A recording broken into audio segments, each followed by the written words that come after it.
Russia എന്ന് കേൾക്കുമ്പോൾ നിങ്ങളുടെ മനസ്സിൽ ആദ്യം എന്താണ് വരുന്നത്? മഞ്ഞുമൂടിയ പ്രദേശങ്ങൾ, അല്ലെങ്കിൽ അവിടുത്തെ വമ്പൻ പരമ്പരാഗത ബാങ്കിംഗ് സംവിധാനങ്ങൾ അല്ലേ? എന്നാൽ ഇതിനെല്ലാം അപ്പുറം വളരെ വേഗത്തിൽ വളർന്നുവരുന്ന ഒരു പുതിയ സാമ്പത്തിക മുന്നേറ്റമുണ്ട് റഷ്യയില്. അതാണ് ഇസ്ലാമിക് ബാങ്കിംഗ്. നമ്മളിന്ന് ഈ വിഷയത്തെക്കുറിച്ചാണ് വിശദമായി പരിശോധിക്കാൻ പോകുന്നത്. ശരി, നമുക്ക് നേരെ കാര്യത്തിലേക്ക് കടക്കാം. അപ്പോൾ എന്താണ് ശരിക്കും ഈ ഇസ്ലാമിക് ബാങ്കിംഗ്? സാധാരണ ബാങ്കിങ്ങിൽ നിന്ന് ഇതെങ്ങനെ വ്യത്യാസപ്പെട്ടിരിക്കുന്നു എന്ന് നിങ്ങൾ ചിന്തിക്കുന്നുണ്ടാകും. ശരിയ നിയമങ്ങളെ അടിസ്ഥാനമാക്കിയുള്ള ഒരു സാമ്പത്തിക സംവിധാനമാണിത്. ഇതിലെ ഏറ്റവും പ്രധാനപ്പെട്ട കാര്യം എന്താണെന്നറിയാമോ? പലിശ അഥവാ റിബ ഇവിടെ പൂർണ്ണമായും ഒഴിവാക്കപ്പെടുന്നു. അതെ, പലിശയ്ക്കിവിടെ സ്ഥാനമില്ല. പകരം ലാഭവും നഷ്ടവും ഒരുമിച്ച് പങ്കിടുന്നതിലും യഥാർത്ഥ ആസ്തികളുടെ പിൻഫലമുള്ള ധാർമ്മിക നിക്ഷേപങ്ങളിലുമാണ് ഇവർ പൂർണ്ണമായും ശ്രദ്ധ കേന്ദ്രീകരിക്കുന്നത്. തികച്ചും വ്യത്യസ്തമായൊരു രീതി അല്ലേ? ഇതൊരു പുതിയ സംഭവമാണെന്ന് കരുതാൻ വരട്ടെ.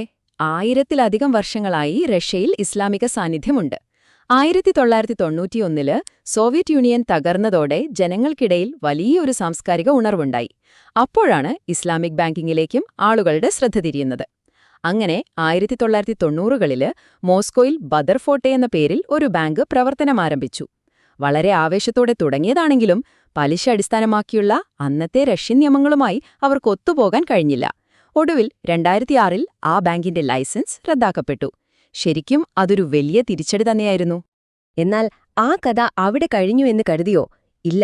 റഷ്യയിലെ മുസ്ലിം ബിസിനസ് സമൂഹത്തിന്റെ ഇച്ഛാശക്തിയാണ് പിന്നീട് നമ്മൾ കാണുന്നത്. ടാറ്റാർസ്ഥാൻ എന്ന പ്രദേശം ഈ ഉയർത്തെഴുന്നേൽപ്പിന് മുന്നിട്ടിറങ്ങി.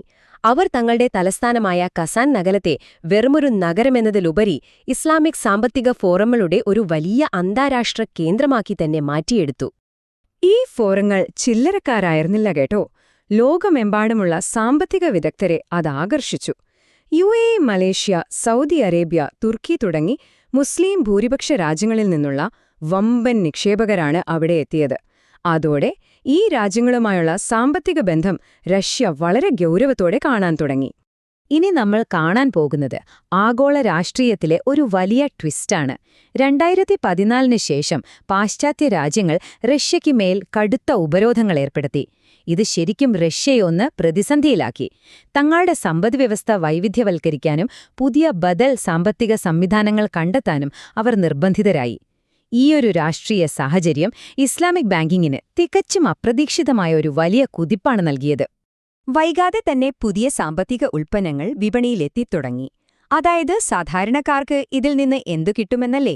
പലിശരഹിത ഭവനവായ്പകൾ, ഇസ്ലാമിക് ലീസിംഗ് മോഡലുകൾ, ഹലാൽ നിക്ഷേപ ഫണ്ടുകൾ, പിന്നെ ബോണ്ടുകൾക്ക് സമാനമായ സുകുക് എന്നു വിളിക്കുന്ന സംവിധാനം. ഇവയെല്ലാം വളരെ വേഗം ജനങ്ങൾക്കിടയിൽ ചർച്ചയായി പ്രായോഗിക തലത്തിലേക്കും കടന്നുവന്നു. കാര്യങ്ങളൊക്കെ ഉഷാറായെങ്കിലും ഒരു പ്രധാന നിയമപരമായ തടസ്സം അവർക്കു മുന്നിലുണ്ടായിരുന്നു. പരമ്പരാഗത റഷ്യൻ നിയമങ്ങൾ ഇസ്ലാമിക് ബാങ്കിങ്ങിന് അനുകൂലമായിരുന്നില്ല. ഇസ്ലാമിക് ബാങ്കുകൾ സാധാരണയായി ആസ്തികൾ വാങ്ങുകയും പിന്നീട് വിൽക്കുകയും ചെയ്യുന്ന രീതിയാണല്ലോ പിന്തുടരുന്നത്. അപ്പോഴത്തെ നിയമപ്രകാരം ഇത് ഇരട്ട നികുതിക്ക് കാരണമാകുമായിരുന്നു. 2 തവണ നികുതി അടയ്ക്കുക എന്ന് പറഞ്ഞാൽ അതൊരു വലിയ തലവേദന തന്നെയല്ലേ?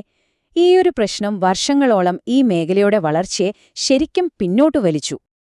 അങ്ങനെ കാത്തിരുന്ന് ഒടുവിൽ 2023 ആ വലിയ വഴിത്തിരിവ് സംഭവിച്ചു.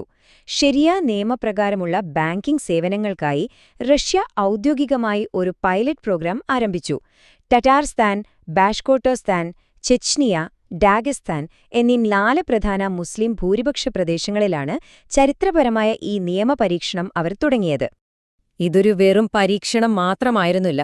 ഇതിനു പിന്നിൽ കൃത്യമായ ചില തന്ത്രങ്ങളുണ്ടായിരുന്നു. നോക്കൂ, പ്രാദേശിക ജനങ്ങൾക്ക് മികച്ച സേവനം നൽകുക എന്നതൊരു ലക്ഷ്യം. എന്നാൽ അതിനുമപ്പുറം മുസ്ലിം രാജ്യങ്ങളിൽ നിന്നുള്ള നിക്ഷേപം വൻതോതിൽ ആകർഷിക്കാനും മിഡിൽ ഈസ്റ്റുമായുള്ള വ്യാപാരം വലിയ രീതിയിൽ വിപുലീകരിക്കാനും ഈ നീക്കം റഷ്യയെ സഹായിക്കും. അതാണ് അവരുടെ മാസ്റ്റർ പ്ലാൻ. നിലവിൽ മലേഷ്യയോ UAEയോ ഒക്കെ അപേക്ഷിച്ച് റഷ്യയിലെ ഈ സംവിധാനം ചെറുതാണെന്ന് തോന്നാം. പക്ഷേ സാമ്പത്തിക വിദഗ്ധർ ഇതിൽ കാണുന്നത് അതിശയകരമായ സാധ്യതകളാണ്. ഒന്നാമതായി റഷ്യയിലെ വലിയ മുസ്ലിം ജനസംഖ്യ, രണ്ടാമതായി യൂറോപ്പിനും ഏഷ്യയ്ക്കുമിടയിലുള്ള അവരുടെ തന്ത്രപ്രധാനമായ സ്ഥാനം, ഒപ്പം ഇസ്ലാമിക ലോകവുമായി അനുദിനം വളർന്നുവരുന്ന സാമ്പത്തിക ബന്ധങ്ങളും. ഇതൊക്കെ വെച്ച് നോക്കുമ്പോൾ ഭാവിയുടെ സാധ്യതകൾ അപാരമാണ്. 1990കളിൽ ഒരു ചെറിയ പരീക്ഷണമായി തുടങ്ങിയ ഈ സിസ്റ്റം ഇന്ന് റഷ്യയുടെ ദീർഘകാല സാമ്പത്തിക തന്ത്രത്തിന്റെ നിർണായക ഭാഗമായി മാറുകയാണ്. എങ്കിലും ഇതിന്റെ പൂർണ്ണമായ വിജയം പ്രധാനമായും ആശ്രയിച്ചിരിക്കുന്നത് ചില കാര്യങ്ങളെയാണ്. ശക്തമായ നിയമപരിഷ്കാരങ്ങൾ, മികച്ച അന്താരാഷ്ട്ര പങ്കാളിത്തങ്ങൾ, എല്ലാറ്റിനുമുപരി ജനങ്ങളുടെ വിശ്വാസമാർജിക്കൽ, പിന്നെ രാജ്യത്തെ സാമ്പത്തിക സ്ഥിരതയും. ഇതെല്ലാം ഒത്തുവന്നാൽ മാത്രമേ ഈ സ്വപ്നം പൂർണ്ണമാകൂ. സോവിയറ്റ് യൂണിയന്റെ തകർച്ച മുതൽ ഇന്നത്തെ ആധുനിക സാമ്പത്തിക പരിഷ്കാരങ്ങൾ വരെ നീളുന്ന ഈ യാത്ര നമ്മോട് പറയുന്നത് വലിയൊരു കഥയാണ്.